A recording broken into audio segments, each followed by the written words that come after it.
Let's get ready for a হলুদ। আমি একদম অল্প করে ময়শ্চারাইজার অ্যাপ্লাই করে নিচ্ছি কারণ আমার স্কিন অনেক ড্রাই। তারপর চলে গেলাম কাপড় আয়রন করতে। আম্মু শাড়ি পরতে বলেছিল, তারপর দিয়ে সালোয়ার কামিজ পরছি। সেটা যদি আয়রন করে না পরি তাহলে মাইর খাবো।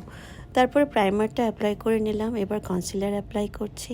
আমি অলওয়েজ কালার কারেক্টার অ্যাপ্লাই করে কনসিলার অ্যাপ্লাই করি। বিউটি ব্লেন্ডার দিয়ে কনসিলারটা ব্লেন্ড করে নিচ্ছি। এবার ফাউন্ডেশন অ্যাপ্লাই করব আর সেটাকেও ব্লেন্ড করে নিব। বিয়েটা আমাদের প্রতিবেশীর ছেলের, প্রোগ্রামটা আমাদের বিল্ডিংয়েই হচ্ছে, তাই যাওয়ার কোনো তাড়া নেই।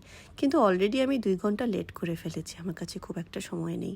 আমার most useful eye shadow palette থেকে আমার জামার সাথে ম্যাচিং করা একটা কপার কালারের আই শ্যাডো নিয়ে আমি চোখের উপরে এমনি অ্যাপ্লাই করে নিলাম। অ্যাপ্লাই করার পর দেখি সুন্দর অ্যাপ্লাই হয়ে গিয়েছে। কাজল অ্যাপ্লাই করলাম।